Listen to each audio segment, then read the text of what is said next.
Evening सभी को। आज हम पढ़ेंगे जीवन कौशल। ठीक है, इससे पिछली वाली वीडियो में हमने पढ़ा था शिक्षण कौशल। ठीक है, तो जीवन कौशल क्या होते हैं हम जानते हैं। इसका पहले अर्थ, परिभाषा और प्रकार। जीवन कौशल नाम से ही स्पष्ट है, जीवन कौशल यानी कि जीवन जीने की कला। ठीक है, क्या जीवन जीने की कला ही क्या है, जीवन कौशल है। अर्थ यदि हम देखें इसका तो क्या होगा, जीवन जीने की कला, जीवन जीने की कला यानी कि प्रत्येक व्यक्ति के अपना जीवन है, प्रत्येक व्यक्ति को अपना जीवन जो है वो अलग अलग ढंग से क्या करता है, उसको सुचारू रूप से चालू रखता है या फिर उसको जीता है। ठीक है, अब कला, यहाँ पर जो कला शब्द आया है वो इसलिए कि प्रत्येक व्यक्ति के जीवन में कुछ मांग, आवश्यकताएं आदि उत्पन्न होती हैं, जिसके साथ साथ चुनौतियां भी उत्पन्न होती हैं। तो उन मांग और चुनौतियों के बीच जो संतुलन व्यक्ति जिस तरीके से बैठाता है वही कहलाता है कला। ठीक है, जिसको कह दिया गया है जीवन जीने की कला। ठीक है, यानी कि मांग और चुनौतियों के बीच में संतुलन बैठाना या मांग और चुनौतियों से सही ढंग से निपटना ही क्या है, जीवन कौशल है। ठीक है, इसकी एक परिभाषा भी दी है WHO ने, वर्ल्ड हेल्थ ऑर्गेनाइजेशन यानी कि विश्व स्वास्थ्य संगठन। देखें इसने क्या बताया है कि व्यक्ति द्वारा प्रतिदिन जीवन में आने वाली मांगों और समस्याओं से उचित ढंग से निपटने के लिए अनुकूल और सकारात्मक व्यवहार को करना ही क्या है, जीवन कौशल है। ठीक है, यानी कि हम अपने जीवन में जो भी प्रतिदिन हमारे समक्ष समस्याएं उत्पन्न होती हैं, चुनौतियां उत्पन्न होती हैं, हमारी मांग या आवश्यकताएं उत्पन्न होती हैं, हम उनको किस ढंग से उन चुनौतियों का समाधान करते हैं, उनका सामना करते हैं, उनसे निपटते हैं, जैसा भी हम व्यवहार करते हैं वही आपका जीवन कौशल कहलाता है। ठीक है, जीवन कौशल के प्रकार यूनिसेफ के द्वारा जीवन कौशल के 10 प्रकार बताए गए हैं। ये आपका इम्पोर्टेंट है, जो कि आपका हैशटैग में पूछा भी जा चुका था। जीवन कौशल से क्या तात्पर्य है, तो अर्थात जीवन की चुनौतियों और मांगों के बीच सामंजस्य बैठाना ही जीवन कौशल है, अर्थात जीवन जीने की कला क्या है, जीवन कौशल है। प्रश्न आपका पूछा जाए कि यूनिसेफ के अनुसार जीवन कौशल के प्रकार बताए गए हैं, कितने प्रकार बताए गए हैं, 10 प्रकार बताए गए हैं। ठीक है, इसमें से पहला देखते हैं, तनाव से मुकाबला, यानी कि प्रत्येक व्यक्ति के जीवन में तनाव होता है, वह उसका जो है सामना किस ढंग से करता है। ठीक है, अगला आत्म जागरूकता, यानी कि आत्म से मतलब सेल्फ अवेयरनेस, यानी कि स्वयं में क्या करना, जागरूकता उत्पन्न करना समस्याओं और चुनौतियों का सामना करने के लिए। अगला सहानुभूति, सहानुभूति को हम एम्पैथी कहते हैं। एम्पैथी के ही समानार्थी एक वह शब्द और होता है सिंपैथी। ठीक है, क्या होता है, सिंपैथी। एम्पैथी और सिंपैथी, इससे भी पिछली बार आपका एस्टेट में प्रश्न पूछा गया था। ठीक है, क्या सहानुभूति, एम्पैथी का अर्थ होता है दूसरे की जगह पर उसकी दुख, उसके संवेग, उसकी भावनाओं को महसूस करना। ठीक है, एम्पैथी, सहानुभूति में एम्पैथी का मतलब क्या हुआ, दूसरों के स्थान पर स्वयं को रखकर उसकी पीड़ा, दुख आदि का क्या करना, अनुभव करना। दूसरे के स्थान पर स्वयं को रखकर, ठीक है, दुख, पीड़ा आदि का क्या करना, अनुभव करना।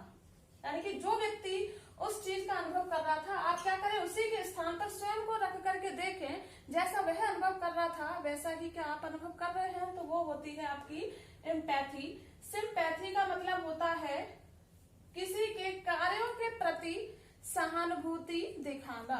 ठीक है, किसके कार्यों के प्रति क्या दिखाना, सहानुभूति दिखाना, कार्यों के प्रति सहानुभूति दिखाना। ये आपका क्या है,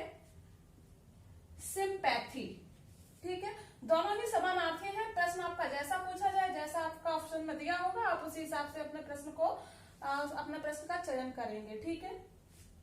सृजनात्मकता, क्रिएटिविटी जिसको हम कहें, ये भी आपका इम्पोर्टेंट है, इससे भी आपका प्रश्न पूछा गया था पिछले स्टेट में। सृजनात्मकता, देखिए जो क्रिएटिविटी है इसका अर्थ है मौलिकता। मौलिकता से मतलब ओरिजिनलिटी, नयापन, यानी कि हम जो भी विचार दें, जो भी बनाएं, जो भी उत्पादित करें, उसमें क्या होना चाहिए, नयापन होना चाहिए। ठीक है। किसका गुण होना चाहिए, नयापन।